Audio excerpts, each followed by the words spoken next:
जय हिंद प्यारे बच्चों, कैसे हैं आप सभी। उम्मीद करते हैं कि आप लोग सब अच्छे से होंगे और मन लगाकर पढ़ाई कर रहे होंगे। और कहीं ना कहीं प्यारे बच्चे आप अपने इंग्लिश क्लास का भी इंतजार कर रहे थे। यहाँ मेरे प्यारे बच्चों आपका इंतजार खत्म होता है। हम दीपक शर्मा एक बार तहे दिल से सारे प्यारे बच्चों का बहुत बहुत स्वागत करते हैं आपके अपने प्यारे से प्लेटफॉर्म पे, टारगेट बोर्ड पे। तो प्यारे बच्चे, जैसा कि आप सभी जानते हैं कि आज का जो क्लास होने वाला है बच्चे, आज के इस क्लास में हम लोग पैनोरमा पार्ट 2 से लिया गया पोइट्री सेक्शन से एक चैप्टर जिसका नाम है ओड ऑन सॉलिट्यूड। बच्चे, ये पोइट्री सेक्शन से चैप्टर नंबर 2 आज हम लोग पढ़ने जा रहे हैं, जिसका टाइटल है ओड ऑन सॉलिट्यूड। ओके, तो बच्चे सबसे पहले ओड ऑन सॉलिट्यूड का मतलब क्या होता है। कहते हैं कि इंसान जीवन में दो तरह के होते हैं। एक वो इंसान जो जिनको एकदम अपने आसपास समाज चाहिए, ठीक है, और मतलब एकदम हल्ला गुल्ला हो, बाकी सब लोग हो बातचीत करने के लिए, ऐसा लगता हो कि उसको बहुत एकदम फेमस होना हो, आसपास लगता है अपने आप को वो सेलिब्रिटी एकदम फील करवाना चाहता हो, है ना, कि हम गाड़ी से उतरे और हमारे पास तुरंत लोग आ जाएं फोटो खिंचवाने के लिए और है ना हमसे बात करने के लिए। और एक वो इंसान होता है जो अपने आप को इन सारी दुनिया से सांसारिकता से मोह माया से अपने आप को एकदम दूर रखना चाहता है। मतलब वो जीना भी चाहता है ऐसा कि मान लो कोई उसको जानता ना हो और मरने के बाद भी लोग उसको उसके बारे में ना पूछे ना जाने। कुछ लोग ऐसे भी होते हैं। तो आज जिस कैटेगरी वाले इंसान की चर्चा हम लोग इस चैप्टर में करने जा रहे हैं, वो इंसान अपने आप में कैसा है, तो अपने आप को एकदम दीन दुनिया से अलग रखना चाहता है, भीड़ भाड़ वाली दुनिया से बिल्कुल अपने आप को जुदा रखना चाहता है। वो जीना भी चाहता है तो इस कदर कि लोग उसके बारे में ना जाने, और मरने के बाद तक उसकी इच्छा ये भी है कि जब हम मर जाए ना तो हमारे मरने के बाद किसी को अफसोस ना हो, ठीक है, और उसको ये भी ना पता हो कि भाई कि मेरी कब्र कहाँ पर है। ओके, तो आज एक ऐसे बंदे की हम लोग चर्चा करने जा रहे हैं। चलिए बच्चे, एक प्यारा सा गुड मॉर्निंग आप सभी प्यारे बच्चों को। जल्दी से आप लोग क्लास में आइए, क्लास को फिर हम शुरू करते हैं। ओके, तो अभी तक बच्चे कल हमने आपका एक चैप्टर कंप्लीट किया था जिसका नाम था गॉड मेड द कंट्री, और आज आपका ये चैप्टर है ओड ऑन सॉलिट्यूड, ठीक है। ओके, बिल्कुल सारे बच्चे कमेंट कर रहे हैं, उनका कमेंट आ रहा है। आप मत घबराइए कि आपका कमेंट नहीं आता है, ठीक है। अब देखना ये कि आप उस कौन सी कैटेगरी वाले इंसान में से आप ऐसे हैं, ठीक है। लोगों के साथ भीड़ भाड़ में अपने आप को एकदम पूरा सेलिब्रिटी बनाकर रखना चाहते हैं, या फिर एकदम अलग सी दुनिया बना के रखना चाहते हैं जहां पर ज्यादा लोग उसमें ना हो, आप हो, आपके फैमिली हो, और ज्यादा लोग आपको ना जाने, है ना, जीते जी भी और यहाँ से जाने के बाद भी। ओके, चलिए, पीडीएफ तो बच्चे अभी तक सब कुछ आ चुका है, ठीक है। नोट्स तो बच्चे आज आपको मिल जाएगा, प्रीवियस चैप्टर का, कल जो चैप्टर कंप्लीट हुआ है उसका नोट्स आज आपको मिल जाएगा, ठीक है। चलिए, बिल्कुल सारे बच्चों का कमेंट आ रहा है, बिल्कुल आ रहा है, आप घबराइए मत, आप बिल्कुल क्लास में जुड़े हुए हैं, ठीक है, हमें सामने से देख करके पता चल रहा है। चलिए बच्चे, तो यहाँ देखिए बच्चे, चैप्टर 2 है पोएट्री सेक्शन से। कौन सी बुक? तो पैनोरमा पार्ट 2, ठीक है, पैनोरमा पार्ट 2 बुक से लिया गया, पोएट्री सेक्शन से चैप्टर, इसका नाम है ओड ऑन सॉलिट्यूड। बच्चे, ओड का मतलब होता है गीत होता है, ठीक है, गीत होता है, और सॉलिट्यूड का मतलब होता है एकांकी। क्या होता है? एकांकी होता है, ठीक है, मतलब एकांत कह सकते हैं इसको आप, एकदम एकांत जगह पे अपने आप को एकदम सेपरेट बना करके रखते हुए। तो एकांकीपन का जो क्या है, एक गीत है ये, ठीक है, एकांकीपन का क्या है, एक गीत है आज का हमारा जो चैप्टर है, ठीक है। आप सबसे पहले इस चैप्टर को जिस व्यक्ति ने लिखा है उनकी फोटो बच्चे सामने लगी हुई है, और उनका नाम है अलेक्जेंडर पोप नाम है। क्या नाम है? अलेक्जेंडर पोप इनका नाम है। चैप्टर का टाइटल ओड ऑन सॉलिट्यूड, और चैप्टर के जो कंपोजर हैं, जो कवि हैं, कौन है वो? अलेक्जेंडर पोप है, वो यही है। कौन है वो? अलेक्जेंडर पोप है ये। ओके, हमें एग्जाम तक ये याद रहे कि किस चैप्टर को किसने लिखा है, तो उसके लिए हमें थोड़ा सा ट्रिकी अपनाना पड़ता है। जैसे कि अगर एग्जाम में पूछा कि ओड ऑन सॉलिट्यूड चैप्टर के राइटर कौन है, तो हमें बस कह देना है, ऐसे याद रखना है कि देखिए इसको पढ़ते हैं ना कि ओड ऑन सॉलिट्यूड। अब देखिए इसको आधा पढ़ेंगे तो क्या निकलेगा, देखिए SOLIT, क्या निकलेगा? सॉलिड। क्या बोलते हैं? सॉलिड, है ना। आधा पढ़ेंगे यहां तक में क्या निकलेगा? सॉलिड। तो कहेगा ना, यहां देखिए, और इस नाम में देखिए, इस नाम को आधा पढ़ेंगे तो क्या निकलेगा? देखिए अंदर। क्या निकलेगा? अंदर। तो हम इसको याद कर लिया क्या ट्रिक से, कि वह अंदर से क्या है, तो सॉलिड है। क्या है? सॉलिड है। ऐसे होता है सॉलिड, बट हमें ऐसे इसको पढ़ लेना है, ठीक है ना, कि वह अंदर से सॉलिड है, अंदर से वो सॉलिड है। नहीं बोलते हैं अरे वो अंदर से सॉलिड है मतलब मजबूत है। तो जब एग्जाम में ऐसा कुछ पूछा, देखिए अभी तो आपको याद रह जाएगा, लेकिन एग्जाम के दिन तक ना बच्चे का दिमाग से निकल जाता है कौन से चैप्टर को किसने लिखा है। तो ये हमने ट्रिक्स याद कर लिया। कैसे याद कर लिया? कि हमारे कंट्री में काव और बिल्ली रहते हैं, तो वैसे हमने यहाँ भी याद कर लिया कि वो जो बंदा है ना वो अंदर से सॉलिड है, ऐसे याद रह जाएगा, ठीक है ना।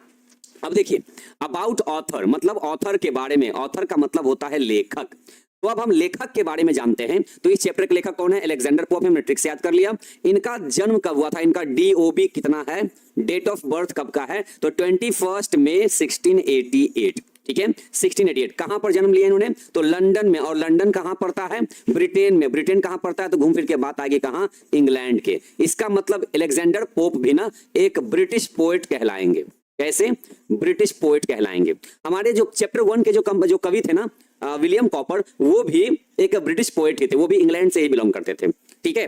अब ये देखिए बच्चे, डाइड का देखिए मतलब क्या होता है? Date of death, DOD, date of death मतलब मृत्यु का दिन। तो 30 मई 1744। ठीक है, ये याद हो गया। अब देखिए ये तो हो गया हिस्ट्री से लिया गया कि भैया इनका जन्म इतना में हुआ था, कहां हुआ था? तो इंग्लैंड में हुआ था, लंदन में हुआ था।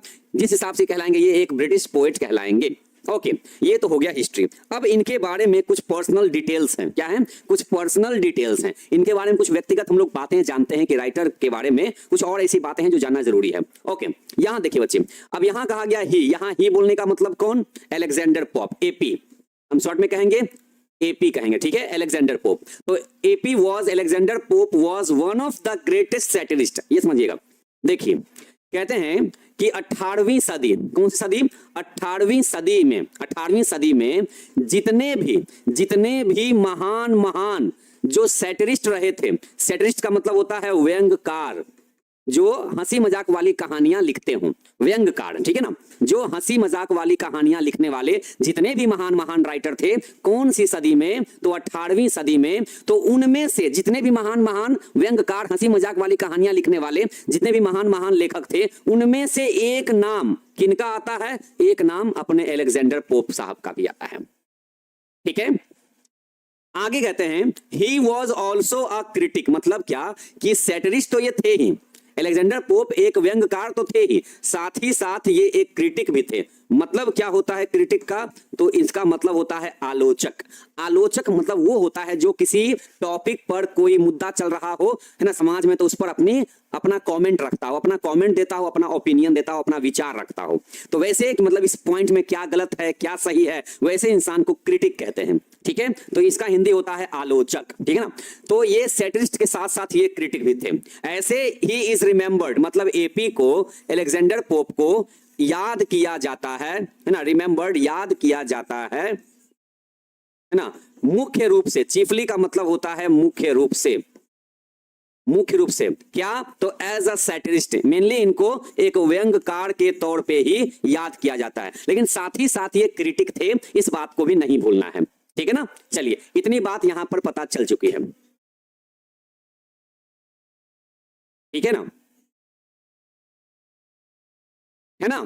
अब यहां देखिए बच्चे, तो ये इस जो लाइन लिखा हुआ है इसका हमने आपको हिंदी बता दिया। ठीक है ना, इसका मतलब अगर क्वेश्चन ये कर दिया, ऑब्जेक्टिव पूछ दिया आपसे एग्जाम में कि अलेक्जेंडर पोप कौन सी सदी के पोएट हैं, चाहे सैटिरिस्ट हैं चाहे क्रिटिक, आप कहिएगा 18th सेंचुरी के, 18वीं सदी के आंसर दीजिएगा। ठीक है, सवाल ये करेगा कि ये सैटिरिस्ट होने के साथ साथ और क्या है, तो कहिएगा ये एक क्रिटिक भी है। पूछेगा कि मुख्य रूप से क्या, इनको क्या याद किया जाता है, मुख्य रूप से कैसे याद किए जाते हैं, तो कहिएगा एक सैटिरिस्ट के तौर पर याद किए जाते हैं। ओके, चलिए बिल्कुल बच्चे लाइव क्लास ही चल रहा है एप्लीकेशन में आपका। ओके, अब यहां देखिए बच्चे, हिज इंपॉर्टेंट वर्क्स, हिज मतलब कौन? AP। ठीक है, तो AP अलेक्जेंडर पोप की कुछ इंपॉर्टेंट मतलब महत्वपूर्ण रचनाएं, वर्क्स का मतलब होता है रचनाएं, इन्होंने जो कुछ भी कंपोज किया है, लिखा है, उनमें से जो ज्यादा इंपॉर्टेंट है उसका नाम सामने दिया गया है, बुक में नाम दिया गया है। जैसे कि the rape of the lock. ठीक है, ये देखिए ज्यादातर एग्जाम में पूछता है the rape of the lock. The Dunciad, ये भी देखिए पूछ देता है। द एपिसल्स है, एसे ऑन क्रिटिसिज्म है, और एसे ऑन मैन है। मतलब ये इनके कुछ इंपॉर्टेंट वर्क्स हैं, इसको थोड़ा सा ज्यादा ध्यान में रखिएगा। ठीक है ना, यहां से अगर पूछेगा तो आप बता दीजिएगा। ओके, हम कह रहे हैं कि देखिए जो चीज आपको पढ़ाया जा रहा है ना, खाली ध्यान देते जाइए, रीडिंग करते जाइए, ऑब्जेक्टिव आपका बाबू क्लियर रहेगा ना, तो ये समझिए कि आपका 85 प्लस ही आपका नंबर आएगा। समझिए ना, एकदम 85 प्लस नंबर आएगा, तो 80 तो प्लस आना ही आना आपका है ना। हाँ, यहां देखिए बच्चे कहते हैं इन द प्रेजेंट पोएम, मतलब आज की जो प्रस्तुत कविता है, इस प्रस्तुत कविता का नाम क्या है? Odd on solitude. कहने का मतलब आज जो हम लोग प्रस्तुत कविता पढ़ने जा रहे हैं, इसमें कवि ने क्या ड्रॉ किया है, क्या दिखाया है? तो कवि ने यहां पर दिखाया है क्या उसने दिखाया है, मतलब आज आप इस कविता को पढ़ने जा रहे हैं ना, इसमें एक ऐसे इंसान की चर्चा हुई है जो बहुत ज्यादा एकदम खुश है, सुखी है, सुखी है, वो समझ गए, उसी के तस्वीर को, उसी के सुंदर तस्वीर को इस कविता में प्रस्तुत किया गया। देख रहे हैं एकदम इतना ज्यादा खुश है। अब हमको ये देखना है कि कौन, मतलब ऐसी क्या बात है कि ये बंदा इतना ज्यादा अपने आप में खुश है, एकदम सुखी है ना। ठीक है बच्चे, अब यहां देखिए, तो आज का जो हमारा चैप्टर है वो एक ऐसे इंसान की चर्चा करने वाला है जो अपने आप में बहुत ज्यादा खुश है, सुखी है। उसी के पिक्चर को, उसी की बातों को आज यहाँ पर सामने दिया गया पढ़ने के लिए। ओके, तो पता चल गया ना कि आज की कविता में क्या पढ़ने वाले हम लोग। हाँ, पता चल गया है। तो अब हम बच्चे बढ़ते हैं अपने चैप्टर की तरफ। चैप्टर को शुरू करने से पहले हम चाहते हैं कुछ और पॉइंट पे थोड़ा सा डिस्कशन किया जाए। ओके, यहां देखिए, बुक में ये लाइन आपका दिया गया था, कहता है ना कि points to be discussed in the group, कहता है ये आपस में थोड़ा सा डिस्कशन कर सकते हैं, हम आपसे डिस्कशन कर सकते हैं। ठीक है, यहां देखिए बच्चे, बिल्कुल बच्चे, हर पैराग्राफ के बाद उसका हिंदी वर्जन भी दिया रहेगा, घबराना नहीं है। मतलब जैसे कविता का जो स्टैंजा होता है, जो पैराग्राफ होता है, वो अंग्रेजी में दिया होता है बुक में, लेकिन हम आपको पहले उसका हिंदी मतलब भी बताएंगे, उसका मीनिंग बताएंगे, उसके बाद उसके नीचे उसका हिंदी लाइन भी लिखा रहेगा। घबराना नहीं है, ताकि बाद में आप खुद से उसका रिवीजन कर सके, है ना। चलिए यहां देखिए बच्चे, अब देखते हैं कि वो क्यों खुश है, लेकिन उससे पहले कुछ कहता है कि how many of you want to be happy. ये आपस में कहता है डिस्कशन करने के लिए, तो हम आपसे डिस्कस कर रहे हैं। ओके, कहते हैं कि हाउ मेनी ऑफ यू, आप में से कितने, हिंदी है कि आप में से कितने लोग ऐसे हैं, आप में से ऐसे कितने लोग हैं जो खुश रहना चाहते हैं। वो आप कहोगे सर ये कोई क्वेश्चन है ना। आप में से ऐसे कितने लोग हैं जो खुश रहना चाहते हैं, वही यहां से सवाल किया गया। How many of you want to be happy, आप में से ऐसे कितने लोग जो खुश रहना चाहते हैं। व्हाट लीड्स टू हैप्पीनेस, और आपके हिसाब से ऐसी कौन सी चीज है जो आपको ज्यादा खुश कर देती है, आपको खुश रखती है। ये दो सवाल बहुत बच्चे लाइफ में इंपॉर्टेंट सवाल ये पूछा गया आपसे, एकदम देखिए ओरल डिस्कशन है ये, इसमें कुछ लिखने वाली बात नहीं है, या आप अपने मन से इसका आंसर दे सकते हैं। दो सवाल किया गया है कि आप में से ऐसे कितने लोग हैं जो खुश रहना चाहते हैं। हाँ, आप में से कितने लोग हैं जो खुश रहना चाहते हैं। तो कहेंगे भाई हर कोई खुश रहना चाहता है, हर कोई खुश रहना चाहता है, लेकिन कुछ लोग दुनिया में ऐसे भी हैं जिनके पास है सब कुछ, he or she has everything, but still they are not happy, लेकिन फिर भी वो खुश नहीं है। क्यों खुश नहीं है? उनको खुशी पचती नहीं है। जब लाइफ में सब कुछ चल रहा होगा ना, तब कहेगा ऐसा क्या करें कि लोग हमसे नाराज हो जाएं, और उसके चलते फिर हम नाराज हो जाएं अपने आप में। कुछ लोग ऐसे रहना चाहते हैं ये। ओके, अब देखिए, कुछ लोग कहेंगे सर अगर हमें सक्सेस मिल जाए तो हम खुश हो जाएंगे, है ना, मतलब खुश होना चाहते हैं। तो इनका कहता है कि व्हाट लीड्स टू हैप्पीनेस, ऐसी कौन सी चीज है जो आपको खुशी देती है, जो आपको खुशी देती है ना। अब यहां देखिए बच्चे, बहुत सारे रीजंस हैं, आप लिखिएगा अपने मन से, ठीक ना।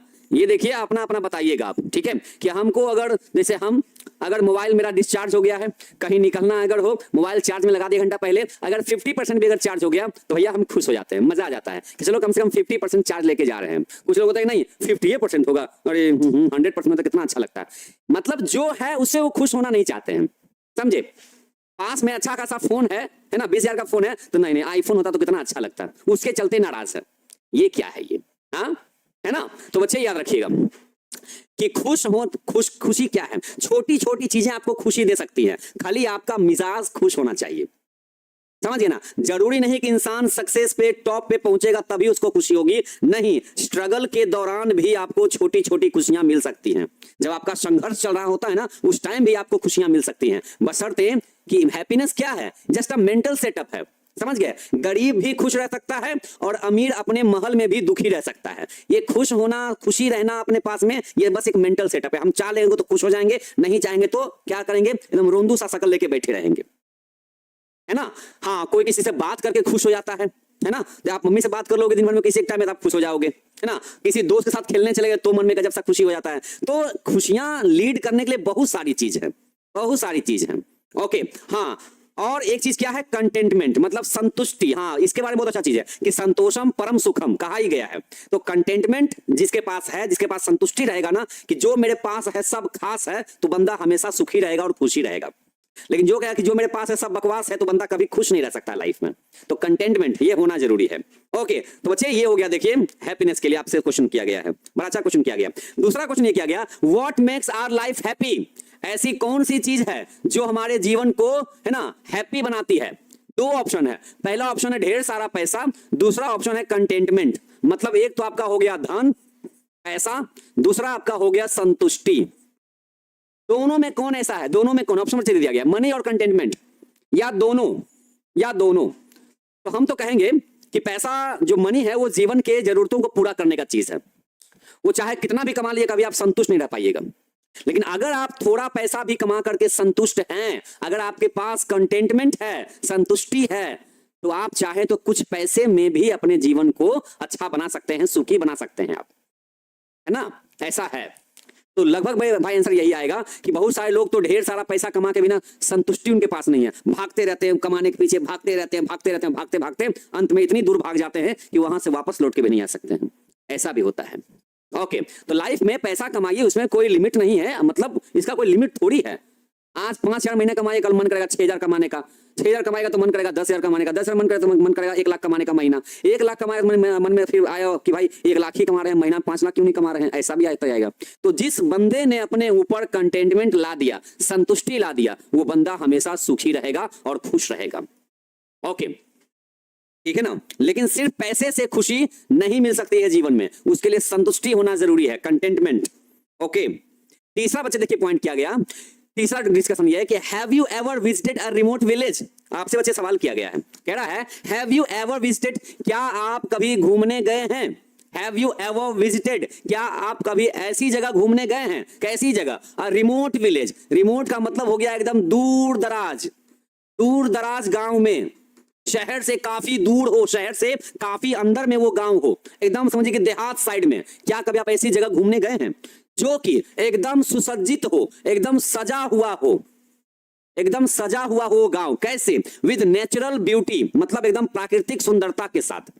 कभी आप दूर दराज गांव में गए हैं जो पहाड़ साइड में गांव पड़ता हो, एंड अ कैपिटल टाउन, या आप ऐसी जगह गए हैं एकदम बड़े से शहर में गए हो जो full of sky scrapers. Sky scrapers का मतलब होता है गगनचुंबी इमारत, गगनचुंबी इमारत कहते हैं उसको, मतलब वैसे एकदम लंबे लंबे बिल्डिंग जो आसमान को छू रहा हो, उसी को बोलते हैं स्काई स्क्रैपर्स कहते हैं। क्या बोलते हैं?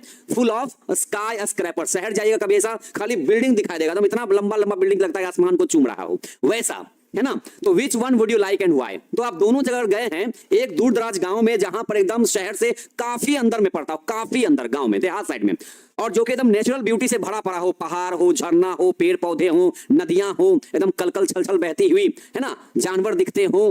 Which one would you like and why? आप दोनों में से किसको ज्यादा पसंद करेंगे, ये गांव वाला या शहर वाला, और क्यों? इसका रीजन आप देख सकते हैं।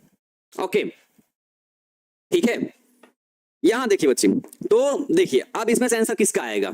लगभग आंसर हम जानते हैं, यहां पर 90% हमारा जो आंसर आएगा वो इधर की ओर आएगा कि सर हम कभी, है ना, ऐसी जगह गए हैं और हमें वो जगह ज्यादा पसंद आता है जो नेचर से भरा हो, जो प्रकृति से भरा पड़ा हो, और हर इंसान को लगभग यही अच्छा लगता है ना? चलिए बच्चे, तो ये तो देखिए हो गया डिस्कशन। डिस्कशन में क्या था सुना हमने? डिस्कशन में पहला सवाल ये उठाया कि आप में से कितने लोग खुश रहना चाहते हैं, और है ना, कि ऐसी कौन सी चीज जो आपको खुश रखती है, आपको सुखी रखती है? तो आपने कहा कंटेंटमेंट, है ना, संतुष्टि। ठीक है, यहां देखिए बात कहां पे आ गई बच्चे? कंटेंटमेंट पे, मतलब संतुष्टि पे आकर के बात आ गई। इस पे संतुष्टि पे आकर के बात आ गई, है ना? इसका मतलब है चैप्टर में, अच्छा, संतुष्टि आपको कहां मिलेगा आकर के? आपको गांव में ही आकर के संतुष्टि मिल सकती है, ठीक है ना? तो घूम फिर के बात आ जाती है वापस संतुष्टि पे। तो देखते हैं कि ये जो डिस्कशन अभी हुआ है क्या हमारे इस पोएम से रिलेटेड है कि नहीं है। अब यहां से बच्चे आपका एक एक स्टेंजा करके हम लोग पैराग्राफ करके आपकी कविता को पढ़ते हैं, ठीक है? यहां देखिए बच्चे, यहां देखिए, अब एक एक लाइन का मतलब बच्चे आपको समझाते हैं कि क्या कहना चाहता है ये राइटर, ठीक है, जो पोएट, जो कवि हैं, उनके बारे में सुनिएगा। कहते हैं कि कौन इंसान खुश है? पहले सवाल उठा कि कौन इंसान खुश है आखिर? तो पोएट कहते हैं, कवि कहते हैं अपनी कविता के जरिए कि वो इंसान खुश है, वो इंसान खुश है, हैप्पी द मैन, वही इंसान। यहां बच्चे द का मतलब हो गया वही, मैन का मतलब इंसान, तो वही इंसान खुश है, जिसके पास, जिसकी इच्छाएं बस इतनी सी हैं, जिसकी इच्छाएं और जिसका ध्यान बस इतना सा है कि बस हमारे पास खाली थोड़ा सा, अ फ्यू, मतलब थोड़ा सा क्या हो, तो बस हमारे पास थोड़ा सा पिताजी का, दादाजी का थोड़ा सा ना, खाली क्या हो, एकर्स मतलब कुछ जमीन हो, खाली थोड़ा सा जमीन का टुकड़ा हो, तो हम बस एकदम खुश हैं। पूछा गया कि कौन इंसान खुश है, तो राइटर ने कहा, अब इस कवि जी ने कहा कि वही इंसान खुश है जिसकी जो इच्छा है, जो विश है, जो इच्छा है, जो केयर है, जो उसकी चिंता है, बस इतनी सी है कि बस हमारे पास थोड़ा सा पिताजी के द्वारा, है ना, खाली थोड़ा सा पिताजी के द्वारा दिया गया जमीन हमारे पास हो जाए, थोड़ा सा, जिसमें हम अनाज उपजा लें, तो बस हम सुखी हैं, हम खुश हैं, बस इतना से मतलब है। ओके, और कहते हैं बस थोड़ा सा जमीन हमारे पास हो जिसमें हम उसी जमीन पर सांस लें, उसी जमीन पर हम सांस लें, एकदम कंटेंट रहें, संतुष्ट रहें, उसी जमीन पर सांस लें, उसी की हवा में हम सांस लें और संतुष्ट रहें उसी की हवा में। हमको अपना जमीन जायदाद छोड़ करके शहर की ओर नहीं जाना है, कहीं नहीं जाना है, तो बस हम इस बात से खुश हैं। पूछा कौन खुश है, तो कवि ने कहा कि वही इंसान खुश है जिसकी बस इतनी सी इच्छा है, इतना सा बस चिंता है कि बस हमारे पास थोड़ा सा पिताजी का जमीन हो, है ना, हम उसी जमीन पर नेटिव एयर मतलब उसी हवा में, उसी जमीन पर की हवा में हम संतुष्टि के साथ सांस लें। कहां पर? इन हिज ओन ग्राउंड, अपनी ही जमीन पर हम बेफिक्र होकर के सांस लें संतुष्टि के साथ, तो बस हम खुश हैं। ये देखिए बात यहां पर कही गई। यहां ये नहीं कहा गया कि हमारे पास पिताजी के द्वारा दिया गया एकदम 20-25 बीघा जमीन हमको रहे, साथ में 2-4 गो बंगलों के आगे गाड़ी रहे, 100 गो नौकर रहे, उसके बाद हमारे हाथ में एकदम एनी टाइम आईफोन रहे, उसके बाद क्या रहे, एकदम दिन भर खाली दबा के खाएं, तो बस हम सुखी हैं, हम बस खुश हैं। क्या ऐसा बोला गया? ऐसा नहीं बोला गया। यहां देख रहे कितने सिंपल सा लाइन यहां बोल दिया गया कि बस हमको थोड़ा सा जमीन हो जाए, उसी जमीन पर हम क्या करें, रहें, उसी की हवा में हम सांसें लें, संतुष्ट रहें कि भैया हमारे पास इतना ही जमीन है ना, हम इससे संतुष्ट हैं, हम यहां पर हम चैन की सांस ले रहे हैं, तो बस हम खुश हैं, बस हम खुश हैं। ओके, यहां देखिए बच्चे, एक बच्चा कह रहा है सर रिकॉर्डेड क्लास है। रिकॉर्डेड क्लास नहीं है बच्चा। अच्छा, रिकॉर्डेड में अगर आपको लगता है कि अच्छा कभी कभी अगर मान लेते हैं किसी टीचर को अगर कहीं पे अगर इमरजेंसी में जाना हो तो वो क्लास रिकॉर्ड करके भी चले जाते हैं, है ना, लेकिन क्या उससे कोई बीमारी है, क्या उससे कोई खराबी भी है क्या? ऐसा तो नहीं है ना। कम से कम हमारा टाइम पर सिलेबस तो कंप्लीट हो जाता है, क्लास छूटता तो नहीं है कम से कम, है ना। हाँ, तो क्लास रिकॉर्डेड हो चाहे लाइव हो, उससे फर्क नहीं पड़ने वाला। फर्क इससे पड़ने वाला है कि जो क्लास चला उससे हमने क्या सीखा और क्या हमारा सिलेबस उससे रिलेटेड है कि नहीं है।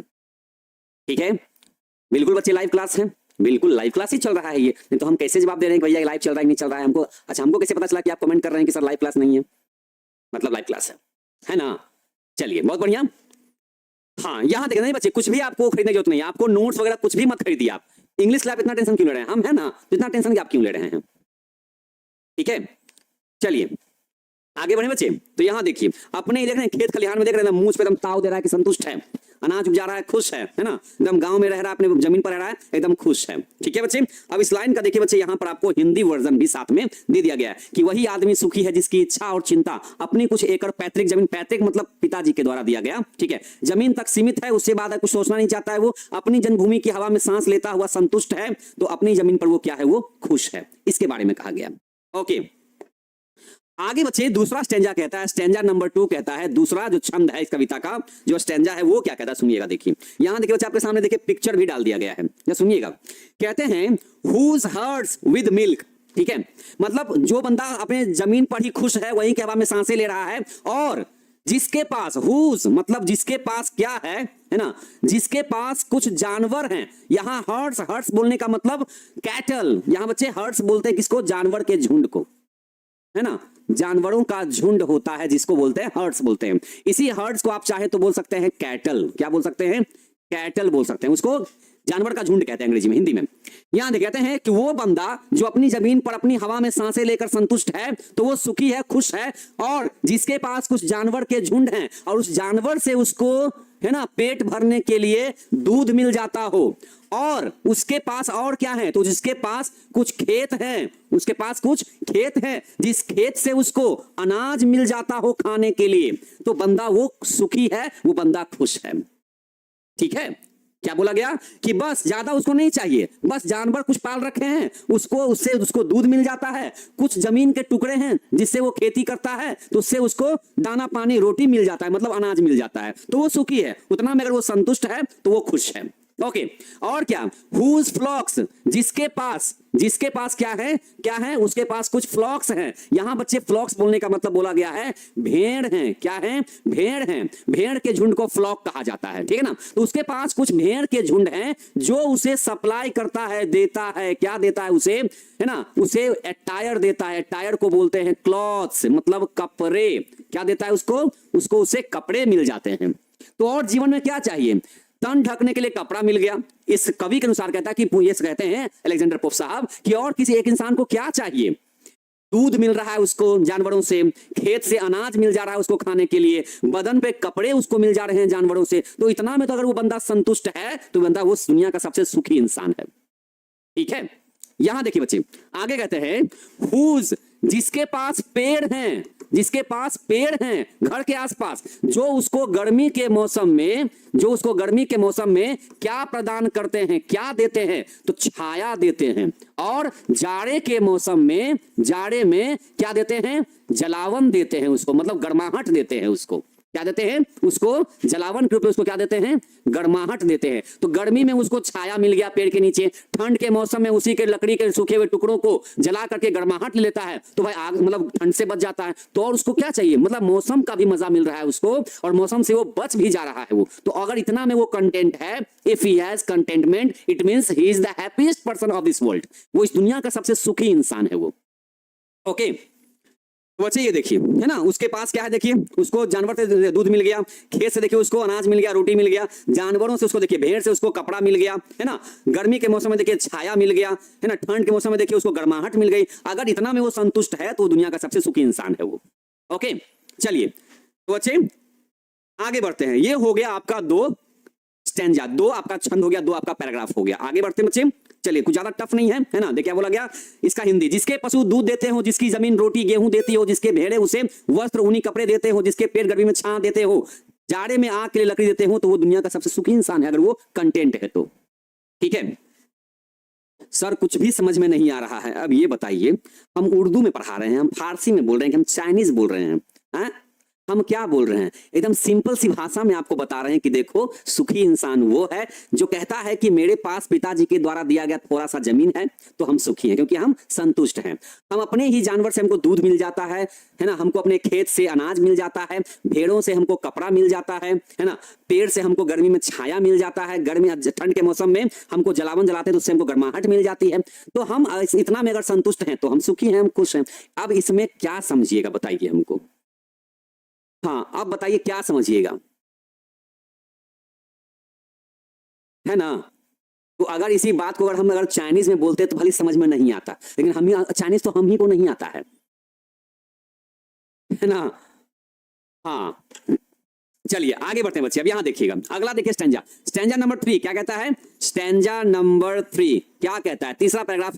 स्टैंजा बच्चे हिंदी में बोलते हैं, छंद बोलते हैं, ठीक है, पैराग्राफ कह सकते हैं इसको आप। कहते हैं कि blessed who can unconcernedly find hours, days and years slide soft away in health of body, peace of mind, quiet by day। ये कितना अच्छा लाइन लिखा गया है ना। और लाइन को हम पिक्चर के जरिए बच्चे आपको हम जोड़ जोड़ के समझाने की कोशिश करते हैं हमेशा आपको हम। देखिए कहते हैं ब्लेस्ड, ब्लेस्ड यहां बोलने का मतलब है भाग्यशाली, भाग्यशाली या फिर लकी कह सकते हैं।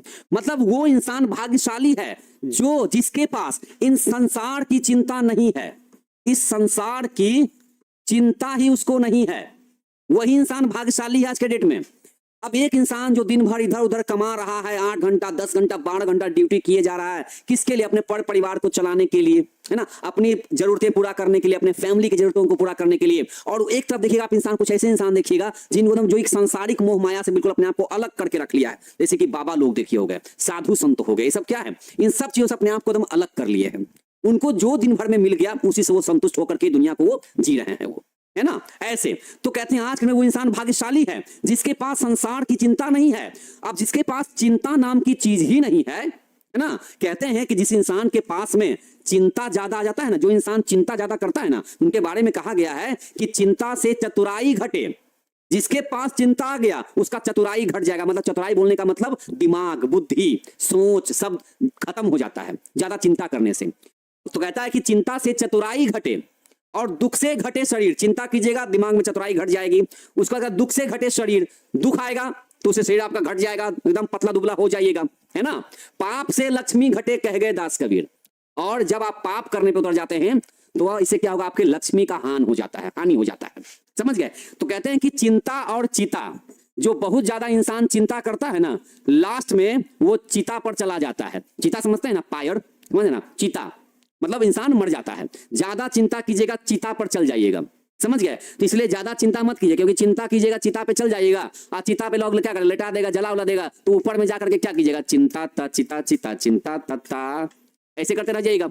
तो उससे अच्छा है, देख रहे हैं चिंता और चिंता में सिर्फ बिंदु का फर्क नहीं है, बहुत बड़ा फर्क है ये।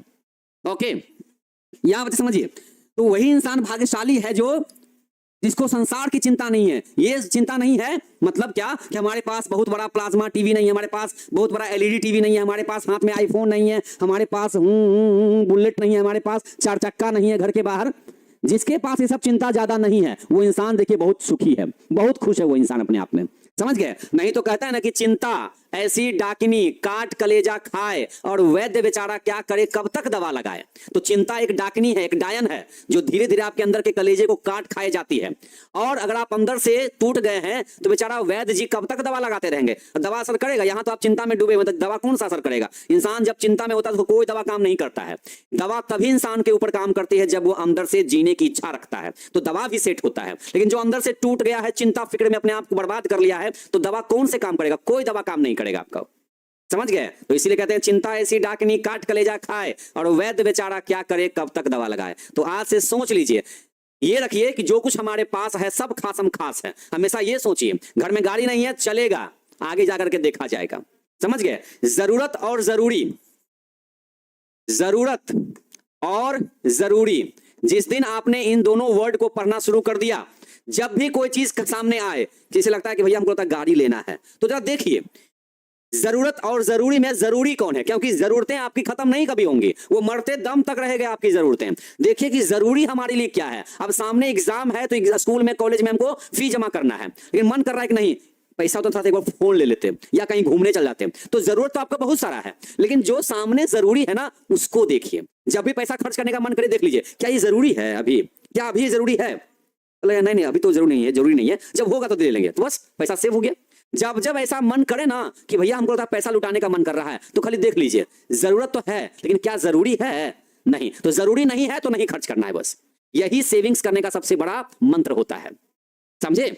हाँ, तो देखिए यहाँ पर क्या करता है कि वो इंसान भाग्यशाली है जो संसार की चिंता से, संसार चिंता बोलने का मतलब ये नहीं कि परिवार को छोड़ दे, नहीं, संसार की चिंता बोलने का मतलब मोह माया, यही कि हम हाथ में 5-5 हजार का घड़ी पहनेंगे, आईफोन लेके घूमेंगे, बाइक चाहिए बुलेट, ऊपर से क्या तो 4 चक्का भी मिल जाए तो चलेगा, ये सब हो गया सांसारिक चिंता, समझ गए। तो जो इससे अपने आप को अलग कर लिया है वो इंसान समझे कि भाग्यशाली है आज के डेट में। और जो इंसान इस संसार की चिंता से अपने आप को अलग कर लिया, तो सोचिए उसका घंटा, उसका दिन, उसके साल सब कैसे बीतेंगे, एकदम स्लाइड बीतेंगे।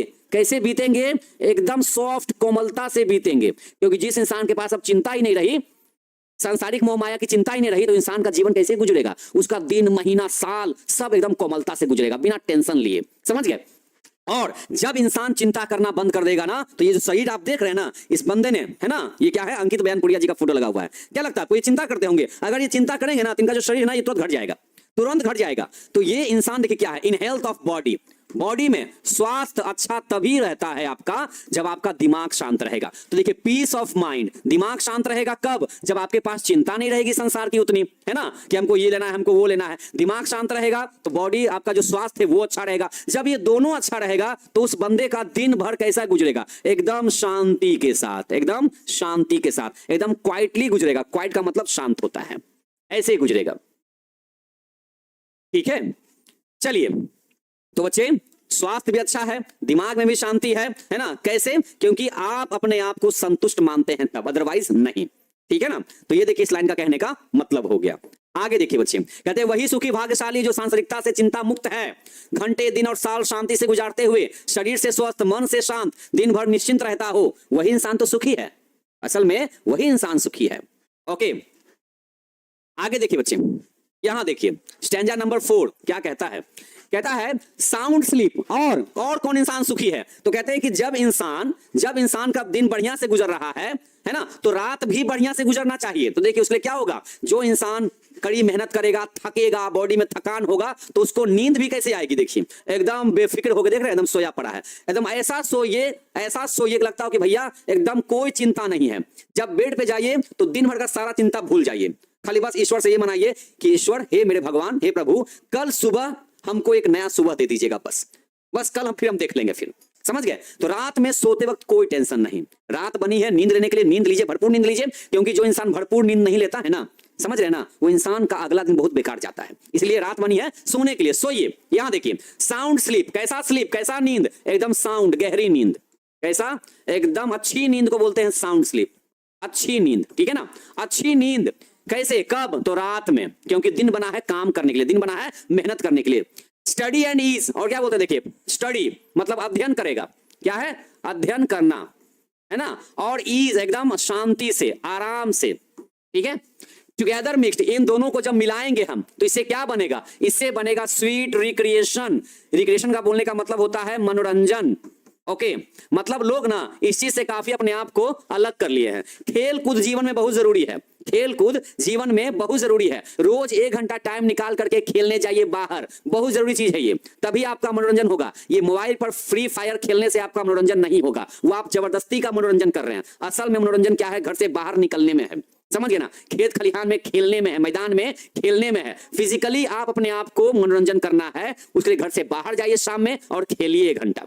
ओके, कहते हैं एंड इनोसेंस, और क्या, एकदम जीवन में सादगी होनी चाहिए। सादगी कहा गया है कि simple living and high thinking, क्या बोला गया है, सिंपल लिविंग हो, जीवन भले हमारा सादा हो, सादगी से बड़ा हो, लेकिन हमारी जो विचार है, जो हमारे थिंकिंग है, वो हाई होना चाहिए। Simple living but thinking high, या हाई थिंकिंग, ये होना चाहिए, समझ गए ना। तो हमारे जीवन में सादगी होना जरूरी है। आप चाहे कितने भी पैसे वाले हो जाएं, जीवन में हमेशा जमीन से जुड़े रहिएगा। सादगी आपकी मेन पहचान है, समझ गए ना।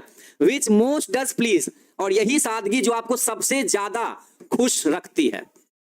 कौन, तो सादगी, समझ गए। विद मेडिटेशन, और कैसे, तो मेडिटेशन करते, मतलब एकदम ध्यान लगाते हुए। जब भी सुबह सुबह उठिए, सबसे पहले 5 मिनट के लिए इस मुद्रा में बैठिए, इस तरीके से पालथी मार के बैठिए और एकदम मेडिटेशन कीजिए, ध्यान बढ़ाइए अपना, एकदम एकदम ध्यान को एकदम एक जगह पे लाइए, फोकस कीजिए माइंड को, समझ गए। एकदम देखिएगा, कुछ ऐसा कीजिएगा ना, आपका मेमोरी पावर भी अच्छा काम करना शुरू कर देगा। एकदम सुबह सुबह, ज्यादा नहीं, सिर्फ 5 मिनट भी अगर करते हैं तो। ओके, तो भैया स्टडी भी करना है, भरपूर नींद भी लेना है, और मेडिटेशन भी करना है, दिमाग को भी शांत रखना है। तो वही इंसान जो अगर ये सब कर रहा है, तो इंसान सुखी है, वो खुश है, वो, ठीक है। चलिए बच्चे, अब इसका यहां रहा, यहां पढ़िए हिंदी वर्जन। वही इंसान सुखी है जो रात में गहरी नींद, अध्ययन और विश्राम करता हो, और साथ ही साथ मिले हुए मधुर मन बहलाव से अपने आप को निश्चिंत होकर चिंतन मनन के साथ, मतलब मेडिटेशन करते हुए जो अत्यधिक आनंद देता हो, उससे ज्यादा सुखी इंसान कोई हो ही नहीं सकता है। मतलब जो इंसान इन सब चीजों से, छोटी छोटी चीजों को बढ़िया बनाता हो, समझ गए ना, वही इंसान सबसे ज्यादा सुखी इंसान है ये। ओके बच्चे, आपको किसी चीज का नोट्स खरीदने का जरूरत नहीं है, यहां से आपके पास सारे नोट्स तो जाएंगे ही जाएंगे ना। अब ये रहा देखिए बच्चे, 5वां आपका स्टैंजा, ये आपका 5वां स्टैंजा है, 5वां पैराग्राफ आपका इस पोएम का। कहते हैं देखिए, अब ये इंसान जो अपने बारे में कह रहा है कि भाई मेरे पास ना, हमको खुश रहने के लिए खाली पिताजी के द्वारा दिया गया थोड़ा सा जमीन का टुकड़ा मिल जाए, वहीं की हवा में हम मस्त होकर सांसें लें, अपने जानवरों से हमको दूध मिल जाए, अनाज मिल जाए, कपड़ा मिल जाए, जलावन मिल जाए, गर्मी में छाया मिल जाए, उसके बाद हम बस आराम से बैठ के अध्ययन कर सकें, रात में भरपूर नींद ले सकें, है ना, मनोरंजन कर सकें, आराम कर सकें, इतनी सारी चीज हमारे पास हो तो हमें कोई और चीज की जरूरत नहीं है, इतना में हम संतुष्ट हैं, तो हम दुनिया के सबसे सुखी इंसान हैं। तो ये तो जीने वाली बात हो गई। अब कहते हैं क्या ये राइटर, कि ये जो ऐसे जो इंसान होते हैं ना, वो क्या चाहते हैं, ये जो इंसान इस कविता में वो चाहता है कि 10 इस प्रकार, इसको बोलते हैं 10 का मतलब होता है इस प्रकार।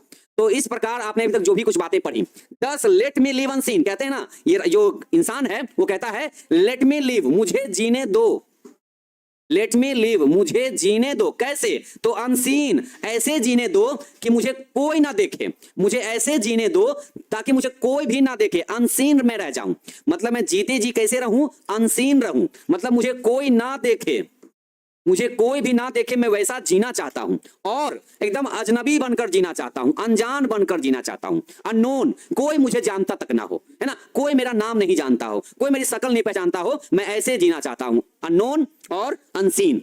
ओके, इसी प्रकार मैं मरना भी चाहता हूं, 10 इसी प्रकार लेट मी डाई, मुझे मरने दो, मुझे मरने दो, कैसे, तो कहते हैं कि अनलिमिटेड, अनलिमिटेड का मतलब होता है क्या, कि मेरे मरने के बाद कोई अफसोस ना करे, किसी को मेरे मरने से अफसोस, है ना, कोई मेरे ऊपर ना करे, कोई अफसोस ना करे।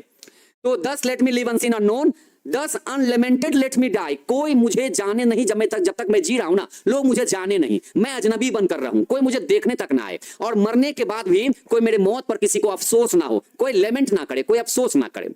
ओके, यहां देखिए बच्चे, कहते हैं steel from the world, steel from the world मतलब क्या, इस दुनिया से मैं एकदम स्टील रहना चाहता हूं, मैं अपने आप को एकदम चुरा के रखना चाहता हूं, किसी को दिखा के नहीं रखना चाहता हूं। स्टील फ्रॉम द वर्ल्ड, इस दुनिया से काफी मैं अपने आप को एकदम चुरा के रखना चाहता हूं, दूर करके रखना चाहता हूं। एंड नॉट अ स्टोन, और क्या कहते हैं, एंड नॉट अ स्टोन, है ना, टेल वेयर आई लाई, मतलब जब मैं, जहां पर मैं लेटा हूं, मेरे मरने के बाद जहां मुझे दफन किया गया, जहां मैं लेटा हूं, यहां बच्चे लेटने का मतलब जहां मैं दफन हो चुका हूं, जहां मैं दफन हूं, उसके ऊपर कोई पत्थर भी मत रखना, कोई पत्थर भी मत रखना, मतलब इस तरह का मुझे नहीं चाहिए, है ना, और उसके ऊपर कुछ भी मत लिखना, है ना, मतलब जहां मैं दफन होऊंगा उसके ऊपर कोई पत्थर भी ना हो जो किसी को यह बताए कि देखो यहां पर ना, यहां पर फलाना आदमी का कब्र है।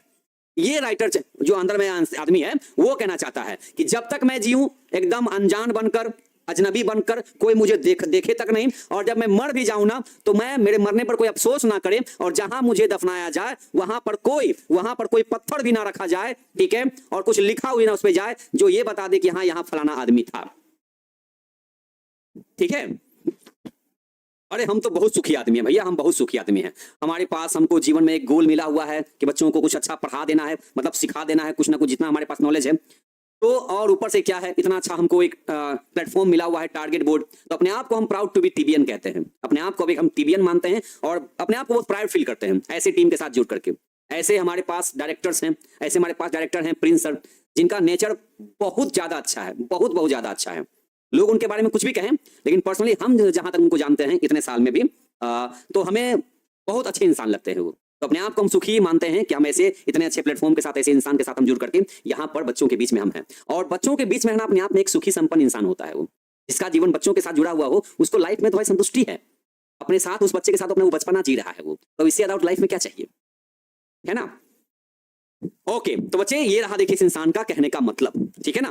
तो अब ये बच्चे देखिए, इसका हो गया हिंदी वर्जन। कहते हैं इस प्रकार मुझे अनदेखा अनजाना जीने दें, इसी प्रकार बिना विलाप के, बिना अफसोस के मुझे मरने भी दें, दुनिया से अलग, गुप्त और कब्र का एक पत्थर भी नहीं हो कहने के लिए कि मेरा कब्र कहां है, अर्थात कोई मुझे मरने के बाद भी ना ढूंढ पाए। ये एक व्यक्ति की इच्छा है, समझ गए। इसलिए हमने आपसे पहले कहा था दुनिया में दो तरह के लोग होते हैं, एक जो अपने आप को एकदम दुनिया के साथ रखना चाहते हैं, और एक वो है जो अपने आप को एकदम दुनिया से अलग रखना चाहते हैं। तो ये इसका मतलब हो गया। घुमा फिरा के बात किस पे आ गई, इसने कहा कि भैया संतुष्टि ही सबसे बड़ा सुख है, संतोषम परम सुखम, contentment is happiness. Okay, contentment is happiness. बहुत लोग सोचते हैं ना, बहुत लोग कहते हैं कि सक्सेस इज हैप्पीनेस, है ना, success is the key to happiness, बहुत लोग ये कहते हैं success is the key to happiness, जबकि होना क्या चाहिए, ये होना चाहिए ऐसे कि happiness is the key to success, happiness is the key to success, ये होना चाहिए। हम इसमें बिलीव करते हैं, इसमें नहीं बिलीव करते हैं। बहुत लोग समझते हैं कि सफलता वो चाबी है जो खुशियां लाती है। हम हमारा क्या है ऐसा ना कि हम जीवन में सफल होना कभी नहीं चाहते हैं। हम सफलता हमको चाहिए ही नहीं, हमको एकदम नहीं चाहिए। हमको सक्सेस से हेट आता है, हमको सफलता से नफरत है। हमको पता है क्या अच्छा लगता है, हमको स्ट्रगल अच्छा लगता है। S for struggle, S for success, but I don't like success, I like struggling. हमको संघर्ष करने में बड़ा मजा आता है। जो इंसान ये सोच ले, जो इंसान अपने आप को सफल मान ले, अगर हम अपने आप को अगर सफल मान लेंगे तो फिर हम सीखना छोड़ देंगे ना, फिर लाइफ में मजा कैसे आएगा, फिर हम किसके पीछे आकर भागेंगे, है ना। तो सक्सेस में मजा नहीं है, मजा किसमें है, संघर्ष में। जो आप कर रहे हैं, जो प्रोसेस है ना, इसमें मजा है मेन। और जब मजा है तो मतलब खुशी है, और जब खुशी है तो फिर सफलता हो जाएगी, है कि नहीं है। तो हमारे हिसाब से ये वाला पॉइंट सही है, happiness is the key to success. खुशियां वो चाबी है जो आपको लाइफ में सफल बनाती है। ओके, है ना। हाँ, सबसे पहले ना खुश रहना लाइफ में जरूरी है। भले ही थोड़ा पैसा कम है, भले ही गाड़ी नहीं है, समझ गए ना, भले ही आपको लोग समाज में उतना इधर आपके अपनी पार्टी में नहीं बुलाते हो, ये नहीं करते हो, ऐसा कुछ मत सोचिए। सब आप स्ट्रगल करते रहिए, बड़ा मजेदार चीज है ये, समझ गए। खाली मेहनत करते रहिए, आप लगातार मेहनत करते रहिए, यही असल मजा है। क्योंकि जब आप टॉप पे पहुंच जाते हैं ना, फिर वहां से लगे अब इसके बाद क्या है भैया, अब इसके बाद क्या है। हाँ, लेकिन ये जो स्ट्रगल टाइम है यही सबसे मजेदार चीज है। तो हमें सक्सेस हमको बिल्कुल नहीं अच्छा लगता, हमको लगता है बस स्ट्रगल होते रहना चाहिए, स्ट्रगल होते रहना चाहिए, समझे, स्ट्रगल होते रहना चाहिए।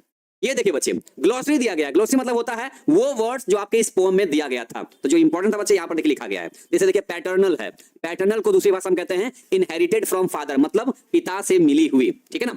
कंटेंटमेंट का मतलब होता है सेटिस्फैक्शन, जिसको हिंदी में कहते हैं संतुष्टि। नेटिव एयर बोलने का मतलब एयर ऑफ वंस होमलैंड, मतलब जहां पर उसने जन्म लिया है, मतलब अपने घर पर।